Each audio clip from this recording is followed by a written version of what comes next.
តាអ្នកធ្លាប់សម្លឹងមើលជីវិតរបស់អ្នកហើយដឹងថាអ្វីៗគឺល្អប្រក្រតីជាធម្មតាប៉ុន្តែវាហាក់ដូចជាគ្មានអ្វីសោះដែលធ្វើឲ្យចិត្តរបស់អ្នកលោតញាប់នោះឡើយមែនទេប្រហែលជារៀងរាល់ព្រឹកអ្នកទៅធ្វើការតាមផ្លូវដដែលអង្គុយធ្វើការនៅលើតុដដែលបើករថយន្តតាមផ្លូវដដែលត្រឡប់មកផ្ទះមើលកម្មវិធីទូរទស្សន៍ដដែលនៅពេលយប់ហើយនៅក្នុងជម្រៅនៃដួងចិត្តរបស់អ្នកមានសម្លេងតូចមួយកំពុងខ្សឹបប្រាប់អ្នកថានេះមិនមែនជាអ្វីៗទាំងអស់ដែលអ្នកត្រូវបានកើតមកដើម្បីក្លាយជានោះទេអ្នកប្រាថ្នាចង់សាកល្បងអ្វីដែលថ្មីចាប់ផ្ដើមអាជីវកម្មផ្ទាល់ខ្លួនរៀនជំនាញថ្មីផ្លាស់ទៅរស់នៅទីក្រុងដ៏អ៊ូអរសុំដំឡើងតំណែងឬប្រថុយប្រឋានធ្វើអ្វីមួយដែលខ្លួនធ្លាប់តែស្រមៃប៉ុន្តែអ្នកមិនហ៊ានធ្វើវានោះទេពីព្រោះរាល់ពេលដែលអ្នកដើរចូលទៅជិតគែមនៃការផ្លាស់ប្ដូរនោះដៃរបស់អ្នកคล้ายទៅជាត្រជាក់គំនិតក្នុងខួរក្បាលរបស់អ្នកកាន់តែញាប់ញ័រខ្លាំងក្លាហើយអ្នកក៏បោះជំហានថយក្រោយត្រឡប់ទៅរកអ្វីដែលធ្លាប់ស្គាល់ធ្លាប់ធ្វើនិងមានសុវត្ថិភាពនេះគឺជារឿងរ៉ាវរបស់បុរសម្នាក់ដែលបានរស់នៅខាងក្នុងជញ្ជាំងមើលមិនឃើញនោះអស់រយៈពេលជាច្រើនឆ្នាំរហូតដល់រសៀលថ្ងៃមួយការសន្ទនាដ៏ខ្លីមួយបានបង្ហាញគាត់ពីអ្វីដែលការភ័យខ្លាចរបស់គាត់បានធ្វើឲ្យគាត់បាត់បង់ទៅវិញប្រិមត្តអ្នកស្ដាប់ជាទីគោរពបន្តតាមដានស្ដាប់ជាមួយខ្ញុំរហូតដល់ចប់ពីព្រោះអ្វីដែលបុរសម្នាក់នេះបានរកឃើញអាចនឹងផ្លាស់ប្ដូររបៀបដែលអ្នកមើលឃើញឧបសគ្គដែលជាជញ្ជាំងរារាំងផ្ទាល់ខ្លួនរបស់អ្នកជារៀងរហូតនៅក្នុងទីក្រុងមួយដែលមានទំហំមធ្យមក្នុងក្រុមហ៊ុនមួយដែលគ្មាននរណាម្នាក់នៅក្រៅទីក្រុងនោះធ្លាប់បានឮឈ្មោះមានបុរសវ័យក្មេងម្នាក់ឈ្មោះម៉ាកូសដែលមានអាយុ31ឆ្នាំម៉ាកូសជាគណនេយ្យករគាត់បានប្រកបអាជីពនេះនៅកន្លែងតែមួយអស់រយៈពេល6ឆ្នាំមកហើយ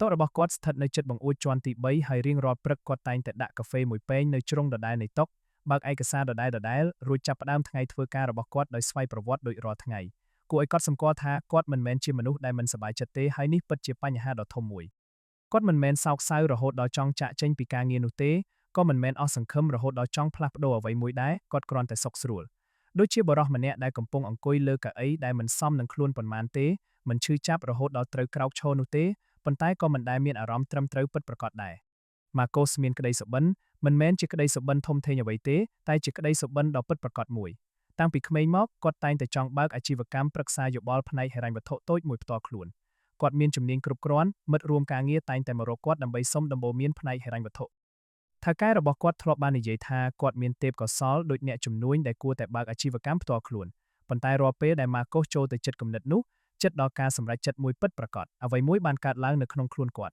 ់គំនិតរបស់គាត់ពោពេញទៅដោយសំណួរសង្ស័យផ្សេងៗដូចជាបើគ្មានអតិថិជនណាជួលខ្ញុំទេតើខ្ញុំបានចំណូលមកពីបើខ្ញុំបរាជ័យហើយបាត់បង់ប្រាក់សន្សំទាំងអស់តើខ្ញុំត្រូវធ្វើយ៉ាងម៉េចបន្តបើខ្ញុំមិនមានសមត្ថភាពគ្រប់គ្រាន់ផងហើយសំណួរទាំងនេះមិនដែលមានចម្លើយច្បាស់លាស់ទេដូច្នេះម៉ាកូសក៏បិទផ្ទាំងកម្មវិធីរុករកក្នុងផ្នត់គំនិតរបស់គាត់ដែលមានបំណងដើម្បីចុះឈ្មោះអាជីវកម្មដែលជាក្តីស្រមៃរបស់គាត់ចង់ចាប់ផ្ដើមធ្វើនោះហើយត្រឡប់ទៅគិតរឿងរ៉ាវចាស់ៗដដែលៗឡើងវិញអ្នកដឹងទេគាត់ហៅរឿងនេះថាការទទួលខុសត្រូវគាត់ហៅវាថាការរងចាំពេលវេលាដ៏ត្រឹមត្រូវប៉ុន្តែការពិតដ៏ជូរចត់នោះគឺថាគាត់កំពុងតែខ្ជិលច្រអូសក្នុងភាពសុខស្រួលដែលកំពុងសម្លាប់ក្តីសុបិនរបស់គាត់បន្តិចម្ដងប្អូនស្រីរបស់គាត់ឈ្មោះដៃអានតែងតែមកលេងគាត់សម្រាប់ការទទួលទានអាហារជួបជុំគ្នាពេលល្ងាចម្ដងក្នុងមួយខែនាងបានបើកហាងលក់ផ្កាតូចមួយដែលទទួលបានជោគជ័យដោយនាងបានកសាងវាពីបំណុលស្ទើរតែគ្មានអ្វីសោះកាលពី5ឆ្នាំរាល់ពេលដែលនាងមកដល់នាងតែងតែក្រឡេកមើលជុំវិញផ្ទះល្វែងរបស់បងប្រុសនាងដែលស្អាតមានរបៀបរៀបរយគ្មានអ្វីផ្លាស់ប្ដូរកាលពីខែមុននោះឡើយហើយនាងនិយាយថាម៉ាកូសតើពេលណាទើបបងហ៊ានលោតចេញពីតំបន់សុខស្រួលនេះទៅគាត់តែងតែសើចចំអកដាក់ខ្លួនឯងចាំទីផ្សារមានស្ថិរភាពជាងនេះសិនចាំបងមានប្រាក់សន្សំច្រើនជាងនេះសិនចាំបងមានអារម្មណ៍ថាត្រៀមខ្លួនជាស្រេចសិនដៃអានគ្រាន់តែញញឹមយ៉ាងស្ងប់ស្ងាត់ប៉ុន្តែនាងមិនដែលដាក់សម្ពាធបងប្រុសរបស់នាងទេនាងបានរៀនសូត្រថាបងប្រុសរបស់នាងបានកសាងជញ្ជាំងខ្ពស់នៅជុំវិញខ្លួនគាត់ហើយគ្មាននរណាម្នាក់អាចឡើងលើជញ្ជាំងទាំងនោះជំនួសគាត់បានឡើយពីមួយឆ្នាំទៅមួយឆ្នាំបានកន្លងផុតទៅតាមរបៀបដែលឆ្នាំតែងតែកន្លងហួសយ៉ាងស្ងៀមស្ងាត់ខណៈពេលគ្មានអ្វីផ្លាស់ប្ដូរនោះឡើយត្រឹមមួយពព្រិចភ្នែកម៉ាកូសបានប្រែក្លាយអាយុពី31ឆ្នាំបន្ទាប់មក32ឆ្នាំគាត់ទទួលបានការដំឡើងប្រាក់ខែបន្តិចបន្តួចគាត់បានធ្វើបច្ចុប្បន្នភាពឯកសារការងាររបស់គាត់បានបន្ថែមប្រាក់សន្សំមួយស្រទាប់ទៀតទៅក្នុងគណនីហើយរៀងរាល់ល្ងាចពេលគាត់សម្លឹងមើលទៅក្រៅបង្អួចការិយាល័យជាន់ទី3ពេលទីក្រុងកំពុងធ្វើចលនាយ៉ាងមមាញឹកនៅខាងក្រោមគាត់មានអារម្មណ៍ថាមានអ្វីមួយដែលគាត់មិនអាចដាក់ឈ្មោះបានវាដូចជាការឈរមើលទន្លេដ៏ធំពីក្រោយកញ្ចក់បង្អួចអ្វីទាំងអស់កំពុងហូរហៀរមនុស្សគ្រប់គ្នាកំពុងធ្វើដំណើរទៅកាន់ទិសដៅណាមួយរៀងៗខ្លួនហើយគាត់នៅតែឈរស្ងៀមមានសុវត្ថិភាពប៉ុន្តែមើលមិនឃើញដូចជាគ្មាននរណាម្នាក់ដឹងពីអត្ថិភាព មុននឹងបន្តរឿងរ៉ាវរបស់ម៉ាកូសយើងគួរតែងាកមើលទៅកាន់ជីវិតរបស់បងប្អូនពលរដ្ឋដែលខ្វះខាតដែលកំពុងតស៊ូប្រឈមមុខនឹងជញ្ជាំងមើលមិនឃើញដ៏ឃោរឃៅជាងនេះទៅទៀតជាឧទាហរណ៍អ្នកស្រីសុខាជាមេម៉ាយវ័យកណ្ដាលដែលរស់នៅជាយាយក្រុងនាងធ្លាប់មានអាជីវកម្មលក់សម្លៀកបំពាក់តូចមួយប៉ុន្តែត្រូវបិទទ្វារដោយសារតែគ្មានដើមទុនបន្ថែមនិងគ្មានអ្នកណាជួយឧបត្ថម្ភបច្ចុប្បន្ននាងធ្វើការជាកម្មករដេរសម្លៀកបំពាក់តាមផ្ទះទទួលបានប្រាក់ឈ្នួលត្រឹមតែថ្ងៃមួយ 10000 រៀលប៉ុន្តែនាងនៅតែមិនបោះបង់ក្តីសុបិនចង់បើកហាងម្ដងទៀតនូនឡើយរីឯករណីប្អូនសុកកឹមវិញជានិស្សិតបញ្ចប់ការសិក្សានៅតាមខេត្តដាច់ស្រយាលមានសមត្ថភាពខ្ពស់ផ្នែកបច្ចេកវិទ្យាព័ត៌មានប៉ុន្តែគ្មានលទ្ធភាពទិញកុំព្យូទ័រល្អសម្រាប់ប្រកបរបរក៏គ្មានអ្នកណាណែនាំផ្លូវឲ្យចេញទៅធ្វើការនៅទីក្រុងធំៗគាត់កំពុងជាប់គាំងនៅក្នុងភូមិកំណើតដោយគ្មានឱកាសបង្ហាញសមត្ថភាពពិតប្រាកដរបស់ខ្លួនមនុស្សទាំងនេះពួកគេមិនដូចម៉ាកុសដែលមានប្រាក់ខែសន្សំមានការងារស្ថិរភាពនិងបណ្ដាញទំនាក់ទំនងល្អនោះទេពួកគេជាពលរដ្ឋខ្វះខាតពិតប្រាកដដែលសូម្បីតែអាហារមួយពេលក៏នៅពិបាករកហើយក្តីសុបិនរបស់ពួកគេត្រូវបានសង្កត់សង្កិនដោយភាពក្រីក្រកង្វះខាតធនធាននិងការគាំទ្រពីសង្គមទោះជាយ៉ាងណាស្មារតីតស៊ូរបស់ពួកគេគឺជារឿងដែលជួយជំរុញទឹកចិត្តបំផុសគំនិតខ្លាំងបំផុងបំផុតសម្រាប់ការតស៊ូក្នុងជីវិតត្រឡប់មករឿងរបស់ម៉ាកុសវិញស្នាមប្រេះដំបូងនៃជញ្ជាំងរបស់គាត់បានកើតឡើងនៅរសៀលថ្ងៃប្រហ័សមួយក្នុងខែមីនា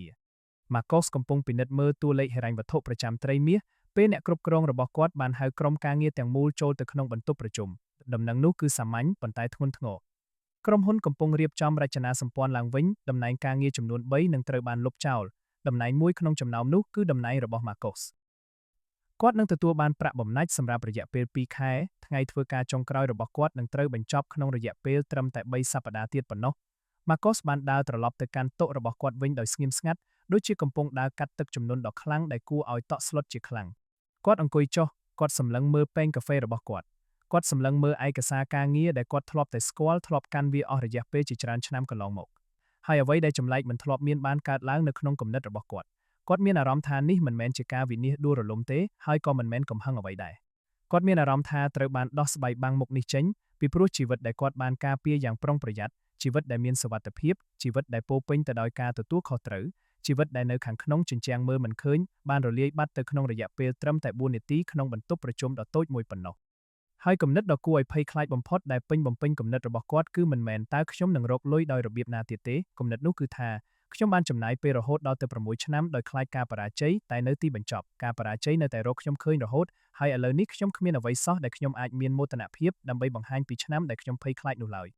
គាត់បានអង្គុយនៅត្រង់ទៅនោះយ៉ាងយូរបន្ទាប់ពីបុគ្គលិកផ្សេងទៀតបានវិលត្រឡប់ទៅផ្ទះអស់ពន្លឺភ្លើងក្នុងទីក្រុងបានភ្លឺត្រចះត្រចង់នៅតាមដងផ្លូវខាងក្រោម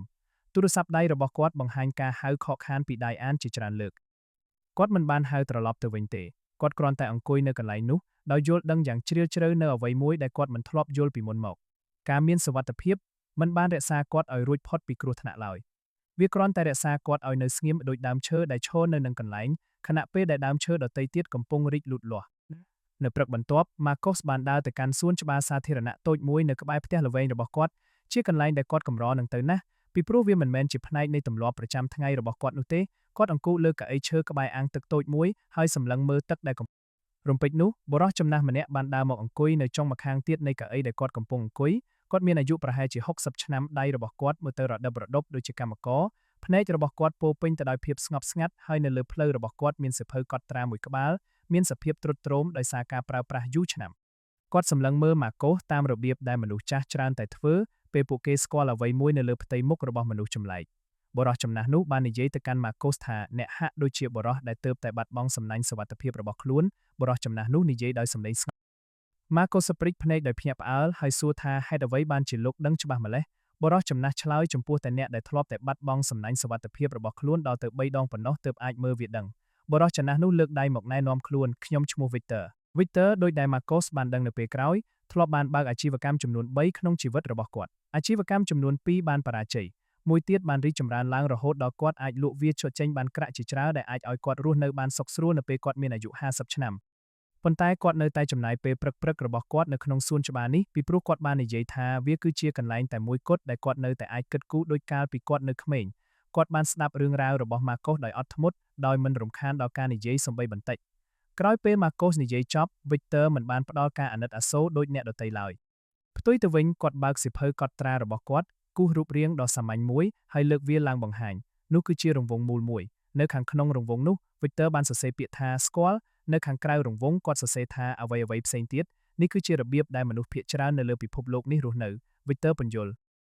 ពួកគេរស់នៅខាងក្នុងរង្វង់កន្លែងដែលអ្វីៗទាំងអស់ធ្លាប់ស្គាល់កន្លែងដែលពួកគេដឹងថាត្រូវរំពឹងទុកអ្វីខ្លះកន្លែងដែលពួកគេមានអារម្មណ៍ថាខ្លួនឯងគ្រប់គ្រងអ្វីៗបានគាត់ប៉ះបន្ទាត់នៃរង្វង់ដោយចុងម្រាមដៃរបស់គាត់នេះហើយគឺជាអ្វីដែលអ្នកហៅថាតំបន់សុខស្រួលរបស់អ្នកប៉ុន្តែនេះជាអ្វីដែលមនុស្សភាគច្រើនមិនដែលបានដឹងអំពីជញ្ជាំងនេះគាត់បង្វែរសៀវភៅកត់ត្រាហើយគូសរង្វង់ទី2ដែលធំជាងរង្វង់ទី1បន្តិចរវាងរង្វង់ទាំងពីរគឺជាចន្លោះស្ដើងមួយគម្លាតតូចត្រឹមនេះហើយនេះគឺជាកន្លែងដែលអ្វីៗទាំងអស់ដែលអ្នកប្រាថ្នាចង់បានពិតប្រាកដនោះកំពុងរស់នៅ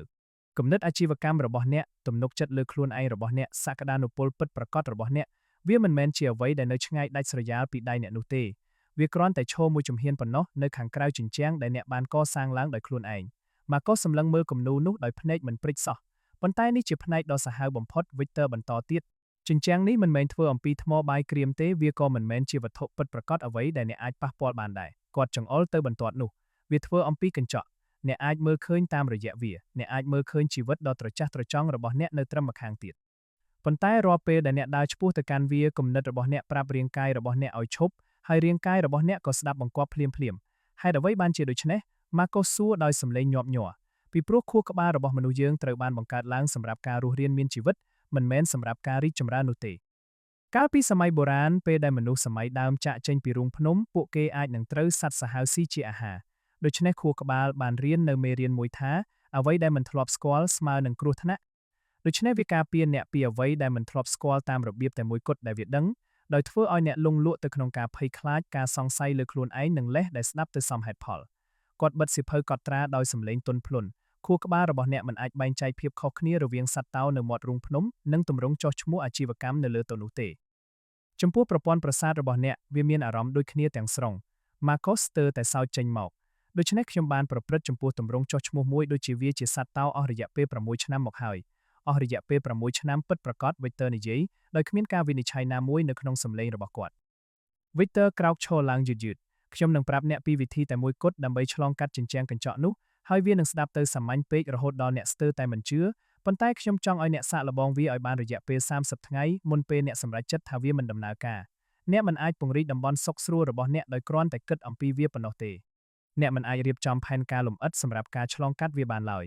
អ្នកមិនអាចរងចាំរហូតដល់ការភ័យខ្លាចបាត់អស់ទៅនោះទេគាត់សម្លឹងមើលម៉ាកុសដោយផ្ទាល់ទៅក្នុងភ្នែកអ្នកពង្រីកតំបន់សុខស្រួលរបស់អ្នកដោយការធ្វើរឿងដែលមិនសុខស្រួលមួយរាល់ថ្ងៃតែម្ដងរឿងតូចតាចរឿងដែលជាក់ស្ដែងរឿងដែលធ្វើឲ្យដៃរបស់អ្នកត្រជាក់រឿងដែលធ្វើឲ្យអ្នកស្ទាក់ស្ទើរមួយផ្លេតមុនពេលអ្នកនិយាយថាបាទឬចារឿងមួយរាល់ថ្ងៃរយៈពេល30ថ្ងៃគាត់ប្រគល់กระดาษមួយសន្លឹកដែលគាត់បានហែកចេញពីសៀវភៅកត់ត្រាទៅឲ្យម៉ាកុសនោះគឺជាគំនូរនៃរង្វង់ទាំងពីររៀងរាល់យប់មុនពេលអ្នកចូលគេងចូលសរសេរចុះនៅអ្វីដែលអ្នកបានធ្វើមិនមែនអ្វីដែលអ្នកបានគ្រោងទុកនោះទេគឺអ្វីដែលអ្នកបានធ្វើពិតប្រាកដប្រសិនបើអ្នកអាចធ្វើវាបានដោយស្មោះត្រង់រយៈពេល30ថ្ងៃនោះជញ្ជាំងរបស់អ្នកនឹងក្លាយទៅជាស្ដើងជាងអ្វីដែលអ្នកធ្លាប់នឹកស្មានដល់ទៅទៀតចូលត្រឡប់មករកខ្ញុំវិញនៅថ្ងៃទី31ហើយប្រាប់ខ្ញុំពីអ្វីដែលបានកើតឡើងម៉ាកុសសម្លឹងមើលក្រដាសមួយសន្លឹកនោះដោយភ្នែកពពេញទៅដោយក្តីសង្ឃឹមនិងការងឿងឆ្ងល់ចុះបើខ្ញុំបរាជ័យ Victor ញញឹមដោយភ្នែកភ្លឺថ្លានោះមានន័យថាអ្នកនឹងបានរៀនអំពីខ្លួនឯងកាន់តែច្រើនក្នុងរយៈពេលត្រឹមតែ30ថ្ងៃនៃការព្យាយាមជាងរយៈពេល6ឆ្នាំនៃការប្រុងប្រយ័ត្នហួសហេតុទៅទៀតយប់នោះ Marcos បានអង្គុយនៅតុផ្ទះបាយរបស់គាត់ជាមួយសៀវភៅកត់ត្រាទទេមួយក្បាលហើយគាត់បានសរសេរនៅផ្នែកខាងលើនៃទំព័រទី1ថាថ្ងៃទី1បន្ទាប់មកគាត់បានសរសេរចុះនៅរឿងមួយដែលគាត់នឹងធ្វើនៅព្រឹកបន្ទាប់ដែលជារឿងដែលគាត់មិនដែលហ៊ានធ្វើកាលពីអតីតកាលគាត់នឹងផ្ញើអ៊ីមែលទៅកាន់ម្ចាស់អាជីវកម្មតូចមួយនៅក្នុងសហគមន៍របស់គាត់នរណាម្នាក់ដែលគាត់ធ្លាប់បានឃើញនិយាយនៅក្នុងព្រឹត្តិការណ៍សហគមន៍កាលពីច្រើនខែមុនហើយផ្ដល់ជូនដើម្បីពិនិត្យមើលកំណត់ត្រាហិរញ្ញវត្ថុរបស់ពួកគេដោយមិនគិតថ្លៃគ្មានការលក់ដូរអ្វីទាំងអស់គ្មានល្បិចកលណាមួយឡើយគ្រាន់តែជាការផ្ដល់ជូនដ៏ស្មោះត្រង់ប៉ុណ្ណោះដៃរបស់គាត់កាន់តែត្រជាក់នៅពេលគាត់កំពុងវាយអ៊ីមែលនោះប៉ុន្តែគាត់បានចុចប៊ូតុងផ្ញើមុនពេលដែលគាត់អាចផ្លាស់ប្ដូរចិត្តម្ចាស់ហាងនោះបានឆ្លើយតបមកវិញក្នុងរយៈពេលត្រឹមតែ1ថ្ងៃប៉ុណ្ណោះគាត់បានបង្ហាញការចង់ដឹងចង់ឃើញប្រុងប្រយ័ត្នបន្តិចប៉ុន្តែនាងសុខចិត្តជួបគាត់ការប្រជុំនោះមិនមានភាពសុខស្រួលអ្វីឡើយ Marcos មិនដែលធ្លាប់លក់ខ្លួនឯងឬសេវាកម្មរបស់គាត់ពីមុនមកទេគាត់និយាយដោយការភិតភ័យគាត់សង្ស័យលើដំបូន្មានរបស់គាត់ខ្លួនឯងសូម្បីតែនៅពេលដែលគាត់កំពុងតែផ្ដល់វាក៏ដោយប៉ុន្តែគាត់បានផ្ដល់វា ហើយនៅចុងបញ្ចប់នៃ1ម៉ោងនោះស្ត្រីនោះបាននិយាយថានេះជាលើកទី1ហើយដែលមិនដែលមាននរណាម្នាក់ពន្យល់ពីលំហូរសាច់ប្រាក់របស់ខ្ញុំបានយ៉ាងច្បាស់បំផុតបែបនេះទេ Marcos បានបើកឡានត្រឡប់ទៅផ្ទះវិញដោយមានអារម្មណ៍ថាមានអ្វីមួយដែលគាត់មិនធ្លាប់មានអារម្មណ៍ពីមុនមកនៅក្នុងទ្រូងរបស់គាត់មិនមែនជាមោទនភាពពិតប្រាកដនោះទេវាជាអ្វីមួយដែលកម្រជាងនោះទៅទៀតអ្វីមួយដូចជាផុសតាងបន្តដំណើរឆ្ពោះទៅរកការផ្លាស់ប្ដូរថ្ងៃទី2គាត់បានទូរស័ព្ទទៅមិត្តភ័ក្តិសាកលវិទ្យាល័យចាស់មួយរូបដែលគាត់មានបំណងចង់តាក់ទងឡើងវិញអស់រយៈពេល2ឆ្នាំមកហើយថ្ងៃទី3គាត់បានចូលរួមក្នុងការជួបជុំសហគ្រិនក្នុងស្រុកតែម្នាក់ឯងដោយមិនស្គាល់នរណាម្នាក់ហើយគាត់បាននៅរហូតដល់ចប់កម្មវិធីជំនួសឲ្យការចាក់ចេញបន្ទាប់ពីត្រឹមតែ20នាទីដោយទម្លាប់ចាស់ថ្ងៃទី4គាត់បានប្រាប់ដៃអានដោយផ្ទាល់មាត់ថាគាត់នឹងចាប់ផ្ដើមអាជីវកម្មប្រឹក្សាយោបល់ផ្ទាល់ខ្លួនរបស់គាត់មិនមែនរាល់ថ្ងៃសុទ្ធតែល្អប្រសើរនោះទេមានថ្ងៃខ្លះដែលរឿងមិនសុខស្រួលដែលគាត់បានជ្រើសរើសធ្វើនោះវាមានអារម្មណ៍ទទេគ្មានអត្ថន័យអ្វីឡើយហើយក៏មានថ្ងៃដែលគាត់បានជ្រើសរើសអ្វីមួយដែលតូចតាចគ្រាន់តែដើម្បីបំពេញបញ្ជីឲ្យបានគ្រប់ប៉ុន្តែគាត់បានសរសេររឿងទាំងនោះចុះដោយស្មោះត្រង់នៅថ្ងៃទី17គាត់បានប្រឈមមុខនឹងជញ្ជាំងពិតប្រាកដរបស់គាត់បានព្រៀងសំណើអាជីវកម្មពេញលេញមួយសម្រាប់កិច្ចសន្យាប្រឹក្សាយោបល់រយៈពេល3ខែហើយគាត់ត្រូវតែផ្ញើវាទៅកាន់ក្រុមហ៊ុនពិតប្រាកដមួយការស្នើសុំពិតប្រាកដលុយកាក់ពិតប្រាកដលទ្ធភាពពិតប្រាកដនៃការបដិសេធគាត់សម្លឹងមើលប៊ូតុងផ្ញើអស់រយៈពេល11នាទីពេញបន្ទាប់មកគាត់បានចុចវា3ថ្ងៃកន្លងផុតទៅបន្ទាប់មកចម្លើយមួយបានមកដល់យើងខ្ញុំសូមកំណត់ពេលធ្វើការហៅទូរស័ព្ទជាមួយលោកដើម្បីពិភាក្សានៅថ្ងៃទី25អ្វីមួយបានផ្លាស់ប្ដូរនៅក្នុងខ្លួនរបស់ Marcos ដែលគាត់មិនធ្លាប់បានរំពឹងទុកជញ្ជាំងមើលមិនឃើញនោះមិនបានបាត់ណាទេប៉ុន្តែវាបានបាត់បង់អំណាចរបស់វាទៅវិញគាត់នៅតែមានអារម្មណ៍ស្ទាក់ស្ទើរប៉ុន្តែការស្ទាក់ស្ទើរលែងមានអារម្មណ៍ដូចជាសញ្ញាបញ្ឈប់ដោយការពីមុនទៀតហើយវាមានអារម្មណ៍ដូចជាចំណុចត្រួតពិនិត្យមួយអ្វីមួយដែលត្រូវកត់សម្គាល់ទទួលស្គាល់ហើយបន្ទាប់មកដើរឆ្លងកាត់វាទៅទោះបីជាយ៉ាងណាក៏ដោយគាត់ចាប់ផ្ដើមស្គាល់អារម្មណ៍នៃជញ្ជាំងនោះថាមិនមែនជាគ្រោះថ្នាក់ទេតែជាទិសដៅដែលគាត់ត្រូវតែឆ្ពោះទៅប្រសិនបើអ្នកមានអារម្មណ៍ថាវានោះហើយជាកន្លែងដែលអ្នកត្រូវទៅនៅព្រឹកថ្ងៃទី31 Marcos បានត្រឡប់ទៅកាន់សួនច្បារដដែល Victor នៅទីនោះហើយសិភៅកត់ត្រានៅក្នុងដៃម្ខាងនិងកាហ្វេមួយពែងនៅដៃម្ខាងទៀត Marcos អង្គុយចុះហើយដាក់សិភៅកត់ត្រាផ្ទាល់ខ្លួនរបស់គាត់នៅលើកៅអីចន្លោះពួកគេទាំងពីរ30ទំព័រ30សមាសធាតុ30សកម្មភាពតូចៗនៃការបោះជំហានឆ្លងកាត់កញ្ចក់ Victor មិនបានអានវាភ្លាមៗទេគាត់គ្រាន់តែសម្លឹងមើលទឹកមុខរបស់ Marcos ហើយនិយាយថាអ្នកបានផ្លាស់ប្ដូរទៅហើយ Victor និយាយដោយស្ងប់ស្ងាត់ខ្ញុំទទួលបានអតិថិជន2នាក់ហើយ Marcos និយាយដោយសំឡេងញាប់ញ័រតូចៗប៉ុន្តែពិតប្រាកដ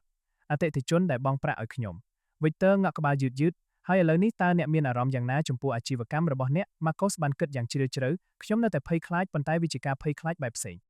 កាលពីមុនការភ័យខ្លាចរបស់ខ្ញុំគឺអំពីអ្វីដែលអាចនឹងកើតឡើងឥឡូវនេះការភ័យខ្លាចរបស់ខ្ញុំគឺអំពីការធ្វើមិនទាន់គ្រប់គ្រាន់នោះហើយជាការភ័យខ្លាចតែមួយគត់ដែលមានតម្លៃ Victor ញញឹមជាស្នាមញញឹមពេញលេញរបស់បុរសម្នាក់ដែលធ្លាប់មានអារម្មណ៍នៃការផ្លាស់ប្ដូរយ៉ាងពិតប្រាកដនេះដោយខ្លួនឯងតាំងពីយូរយារណាស់មកហើយនោះហើយជាវា Victor និយាយដោយសំឡេងស្ងប់ស្ងាត់នោះហើយជាអាចកំបាំងទាំងស្រុងតំបន់សុខស្រួលមិនដែលធ្វើឲ្យអ្នករួមតូចនៅពេលតែមួយនោះទេវាធ្វើវាយឺតមួយហានិភ័យដែលត្រូវរំលងនៅពេលនីមួយៗរហូតដល់ថ្ងៃមួយអ្នកងើបមុខឡើងហើយដឹងថារង្វង់របស់អ្នកបានរួមតូចទៅហើយអ្នកផ្ទាល់គឺជាអ្នកដែលបានធ្វើឲ្យវារួមតូចនោះគាត់រើសសិភៅកត់ត្រាឡើងអ្នកបានធ្វើឲ្យរង្វង់របស់អ្នកធំជាងមុនអស់រយៈពេល30ថ្ងៃហើយឥឡូវនេះអ្នកដឹងពីរបៀបហើយកុំឈប់ឲ្យសោះ4ខែបន្ទាប់ពីរសៀលថ្ងៃប្រហ័សនៅក្នុងបន្ទប់ប្រជុំនោះ Marcos បានចុះបញ្ជីអាជីវកម្មប្រឹក្សាយោបល់របស់គាត់ជាផ្លូវការគាត់មានអតិថិជនសរុបចំនួន4នាក់គាត់ធ្វើការពីផ្ទះល្វែងរបស់គាត់និងពីកន្លែងការិយាល័យរួមមួយនៅកណ្ដាលទីក្រុងហើយប្រាក់ចំណូលរបស់គាត់គឺមិនអាចរំពឹងទុកបានដោយប្រាក់ខែចាស់របស់គាត់ទេសប្តាហ៍ខ្លះស្ទួយស្ដាងសប្តាហ៍ខ្លះល្អជាងការរំពឹងទុកទៅទៀតប៉ុន្តែរៀងរាល់ព្រឹកគាត់ជ្រើសរើសរឿងមិនសុខស្រួលមួយដើម្បីធ្វើថ្ងៃខ្លះវាគឺជាការហៅទូរស័ព្ទទៅកាន់អតិថិជនសក្តានុពលថ្មីថ្ងៃខ្លះវាគឺជាការទទួលស្គាល់ដោយស្មោះត្រង់ជាមួយអតិថិជនបច្ចុប្បន្នថាគាត់ត្រូវការពេលវេលាបន្ថែមទៀតដើម្បីធ្វើអ្វីមួយឲ្យបានត្រឹមត្រូវថ្ងៃខ្លះវាគ្រាន់តែជាការអង្គុយចុះធ្វើការងារនៅពេលដែលគ្រប់កោសិកាក្នុងខ្លួនរបស់គាត់ចង់តែពន្យាពេលទៅថ្ងៃស្អែកគាត់បានរក្សាគំនូរនៃរង្វង់ទាំងពីរនោះដោយខ្ទាស់វាពីលើតុធ្វើការរបស់គាត់នៅតែមានអារម្មណ៍ថាជញ្ជាំងនោះប៉ុន្តែគាត់គ្រាន់តែមិនបានចាត់ទុកវាជាហេតុផលដើម្បីបោះបង់ចោលទៀតទេមិត្តអ្នកស្ដាប់ជាទីស្រឡាញ់រឿងរ៉ាវរបស់ Marcos នេះមិនមែនសុទ្ធតែអំពីការចាប់ផ្ដើមអាជីវកម្មនោះទេវាគឺអំពីការយល់ដឹងពីអ្វីដែលអ្នកបានប្រគល់ឲ្យបាត់បង់មួយជម្រើសដែលមានសុវត្ថិភាពនៅពេលមួយនេះគឺជាអ្វីដែលគ្មាននរណាម្នាក់ដែលធ្លាប់ប្រាប់អ្នកអំពីតំបន់សុខស្រួលរបស់អ្នកវាមិនមែនជាកន្លែងសម្រាកលំហែកាយទេវាគឺជាកន្លែងនៃការរលាយបាត់បន្តិចម្ដងនៃសក្តានុពលរបស់អ្នករាល់ពេលដែលអ្នកមានអារម្មណ៍ត្រជាក់នៅក្នុងដៃការស្ទាក់ស្ទើរនៅកែមនៃអ្វីដែលមិនធ្លាប់ស្គាល់ហើយអ្នកបែរខ្នងដើរថយក្រោយវិញ ជញ្ជាំងនោះកាន់តែក្រាស់បន្តិចរង្វង់កាន់តែតូចបន្តិចហើយកំណែរបស់ខ្លួនអ្នកដែលត្រូវបានគេសន្មត់ថាមាននៅត្រឹមម្ខាងទៀតនោះកាន់តែពិបាកទៅដល់អ្នកមិនមែនភ័យខ្លាចដោយសារតែអ្នកទន់ខ្សោយនោះទេអ្នកភ័យខ្លាចដោយសារតែអ្នកគឺជាមនុស្សខួរក្បាលរបស់អ្នកកំពុងតែធ្វើអ្វីដែលវាត្រូវបានបង្កើតឡើងឲ្យធ្វើយ៉ាងពិតប្រាកដការពារអ្នកពីអ្វីដែលមិនធ្លាប់ស្គាល់ប៉ុន្តែអ្នកមិនមែនគ្រាន់តែជាខួរក្បាលនោះទេអ្នកគឺជាមនុស្សម្នាក់ដែលមានជីវិតមួយហើយជីវិតនោះមានតែអ្នកទេដែលអាចកសាងបានវិធីសាស្ត្ររបស់ Victor មិនមែនជាវេទមន្តទេវាមិនស្មុគស្មាញទេរឿងមិនសុខស្រួលមួយធ្វើរាល់ថ្ងៃសរសេរវាចុះមិនមែនជាការលោតផ្លោះដ៏ធំមួយនោះទេមិនមែនជាការសម្រេចចិត្តដ៏ល្អឥតខ្ចោះមួយដែលអាចផ្លាស់ប្ដូរអ្វីៗទាំងអស់នោះឡើយវាគឺជាសកម្មភាពតូចមួយនៃការឆ្លងកាត់ជញ្ជាំងកញ្ចក់រាល់ថ្ងៃតែមួយនោះហើយជារបៀបដែលរង្វង់ត្រូវបានពង្រីកនោះហើយជារបៀបដែលការភ័យខ្លាចបាត់បង់អំណាចរបស់វានោះហើយជារបៀបដែលអ្នកខ្លាចជាមនុស្សខុសគ្នាដោយមិនចាំបាច់ខ្លាចជានរណាម្នាក់ផ្សេងទៀតឡើយដូច្នេះនេះជាអ្វីដែលអ្នកអាចធ្វើចាប់ផ្ដើមពីថ្ងៃនេះតទៅជំហានទី1សរសេរចុះនៅរឿងមួយដែលអ្នកចង់ធ្វើរឿងដែលធ្វើឲ្យដៃរបស់អ្នកត្រជាក់នៅពេលអ្នកគ្រាន់តែគិតអំពីវាមិនមែនជាក្តីសុបិនដែលមិនច្បាស់លាស់នោះទេត្រូវតែជាសកម្មភាពជាក់លាក់មួយអ៊ីមែលដែលអ្នកមិនទាន់បានផ្ញើការហៅទូរស័ព្ទដែលអ្នកមិនទាន់បានធ្វើបន្ទប់ដែលអ្នកមិនទាន់បានចូលជំហានទី2ធ្វើរឿងនោះមុនពេលថ្ងៃនេះបញ្ចប់មិនមែនធ្វើឲ្យបានល្អឥតខ្ចោះនោះទេមិនមែនដោយទំនុកចិត្តពេញលេញនោះទេគ្រាន់តែធ្វើវាគុណភាពនៃសកម្មភាពគឺមិនសំខាន់ដោយការពិតនៃការឆ្លងកាត់នោះទេជំហានទី3សរសេរវាចុះអ្វីដែលអ្នកមានអារម្មណ៍មុនពេលធ្វើអ្វីដែលអ្នកបានធ្វើអ្វីដែលបានកើតឡើងបន្ទាប់ពីនោះពីព្រោះភស្តុតាងនៃភាពក្លាហានផ្ទាល់ខ្លួនរបស់អ្នកគឺជារឿងដ៏មានឥទ្ធិពលបំផុតដែលអ្នកនឹងអានធ្វើបែបនេះរយៈពេល30ថ្ងៃមិនមែនរាល់ថ្ងៃត្រូវតែល្អឥតខ្ចោះនោះទេត្រូវតែស្មោះត្រង់ជាមួយខ្លួនឯងរួចរកមើលថាអ្នកខ្លាចជានរណានៅថ្ងៃទី31ជាចុងក្រោយនេះសូមកុំភ្លេចឡើយថានៅក្នុងសង្គមរបស់យើងនៅមានពលរដ្ឋដែលខ្វះខាតជាច្រើនដូចជាអ្នកស្រីសុខាឬប្អូនសុកឹមដែលកំពុងព្យាយាមប្រឈមមុខនឹងជញ្ជាំងកញ្ចក់របស់ពួកគេទោះបីជាពួកគេគ្មានធនធានគ្មានបណ្ដាញជំនួយឬសូម្បីតែគ្មានអាហារគ្រប់គ្រាន់ក៏ដោយប្រសិនបើយើងមានលទ្ធភាពចូលយើងជួយគ្នាទៅវិញទៅមកចែករំលែកចំណេះដឹងផ្ដល់ឱកាសការងារឬសូម្បីតែទឹកចិត្តដើម្បីឲ្យបងប្អូនដែលខ្វះខាតទាំងនោះអាចមើលឃើញថាជញ្ជាំងរបស់ពួកគេក៏អាចបំបែកបានដែរប្រសិនបើរឿងរ៉ាវនេះបានផ្ដល់អ្វីមួយដ៏មានតម្លៃដល់អ្នកនៅថ្ងៃនេះសូមចែករំលែកវាទៅកាន់នរណាម្នាក់ដែលអ្នកដឹងថាកំពុងឈរនៅមុខជញ្ជាំងផ្ទាល់ខ្លួនរបស់ពួកគេនាពេលនេះពួកគេប្រហែលជាត្រូវការឮវាច្រើនជាងអ្នកទៅទៀតហើយប្រសិនបើអ្នកកំពុងចាប់ផ្ដើម30ថ្ងៃរបស់អ្នកសូមទម្លាក់មតិយោបល់នៅខាងក្រោមប្រាប់ខ្ញុំផងតើរឿងមិនសុខស្រួលមួយណាដែលអ្នកនឹងធ្វើនៅថ្ងៃនេះរហូតដល់ពេលក្រោយចូលមានអារម្មណ៍ថាជញ្ជាំងនោះហើយដើរឆ្លងកាត់វាទៅ